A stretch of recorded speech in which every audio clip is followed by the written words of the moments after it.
Hey everyone, and welcome to this explainer. I'm absolutely thrilled to have you here today because, well, we're opening up a truly fascinating text. We're doing a deep dive into chapter 15 of the book, The Death of Utopia. Our main focus today, we're going to be dissecting a very sharp, very urgent line drawn by the author. It's the line between peaceful democratic dissent on one side and violent extremism on the other.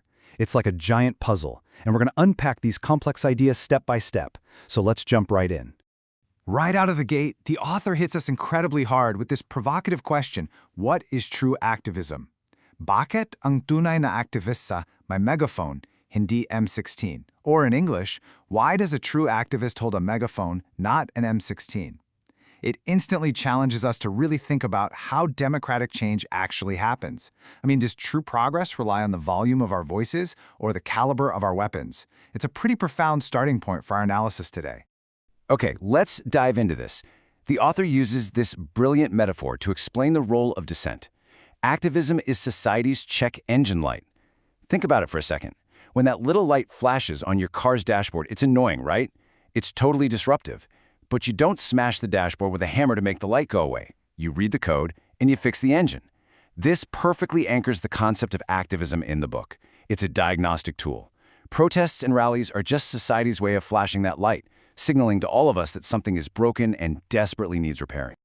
Moving right along to our next section, meet Karl Popper, the Tito who hated tyrants. Now you might be wondering why the text playfully refers to him as the Tito, or uncle, who hated tyrants. Well, Karl Popper was a philosopher who argued that absolutely no single person, party, or group holds the absolute truth. And because of that, Popper believed ideas just have to be tested and corrected through open public criticism. They definitely shouldn't be protected by violence, censorship, or purges. According to the text, Popper maintained that anyone demanding absolute silence and obedience just because they claim to hold the so-called absolute truth is basically acting as a tyrant. This whole idea of error correction is literally foundational to what the author calls Popperian activism. Let's look at the next part, the philosophical bloodlines of activism. So to see where this all comes from, the text points to some historical heavyweights who totally rejected violence. On one side, you have Socrates in ancient Athens. He was basically history's ultimate why kid. His entire method of dissent was relentless questioning, and he actually chose to face death rather than silence his inquiries or violently resist the state. Fast forward a bit, and you have Henry David Thoreau pushing for civil disobedience. He believed in the moral, nonviolent refusal to cooperate with unjust laws. It's a really powerful, ancient lineage of peaceful resistance. But contrast that with thinkers who did allow violence, though under very specific conditions. Take John Locke, for instance. He argued that violence was justified, but strictly as an absolute last resort to remove an unyielding tyranny. Then there's Jean-Jacques Rousseau, whose ideas on popular sovereignty essentially provided the intellectual grounding for the French Revolution. The book uses this contrast to objectively report how violence has been historically justified, which perfectly sets up the chapter's main ideological clash between reform and armed revolution.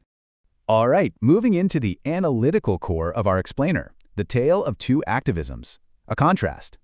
And this brilliantly illustrates the two totally different mindsets presented in the text. Look at this. On one side, you have Popperian dissent, where the operating principle is fix the system without burning it down. On the exact opposite side is what the author labels CPP. That's the Communist Party of the Philippines, and Maoist activism. Their ultimate goal? Burn the system down. We'll figure it out later. It's a fundamental clash between incremental, peaceful error correction and violent, sweeping revolution. The author actually gives us this literal cheat sheet, and honestly, the breakdown is eye-opening. Let's look at the goals. Popperian activism wants to fix the existing system. The Maoist goal? Destroy it for one-party rule. What about weapons? Popperian relies on arguments, votes, and the media, while the alternative uses protests as a front, but eventually relies on rifles. The style is totally different too. One is noisy, legal, and public. The other starts out public but inevitably goes clandestine. But here is the real kicker, the risk. In Popperian activism, you have to accept that you might be wrong, and you take accountability.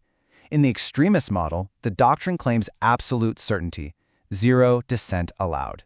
Which leads us to a fascinating concept the author calls Popper's litmus test. Basically, the true test of any political system is how it treats its critics. An open society, a healthy democracy, doesn't deploy the police to crush uncomfortable criticism. No way. Instead, it tolerates the noise, it fiercely protects the right to assemble, and most importantly, It learns from those critics to correct its own internal errors. Let's see what this looks like on the ground in our next section, real-world error correction in action. So the crucial point is how this plays out in real life. Take the 2025 flood control projects rallies discussed in the book. Let's trace the steps.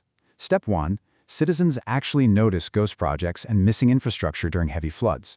Step 2. The anger leaves the internet. Church groups, students, and everyday folks organize peaceful protests in the streets. And Step 3. Here is the error correction in action. The government actually responds. The text notes this led to leadership changes, bidding freezes, and escalated audits. It perfectly demonstrates how peaceful, Popperian error correction successfully forces government accountability.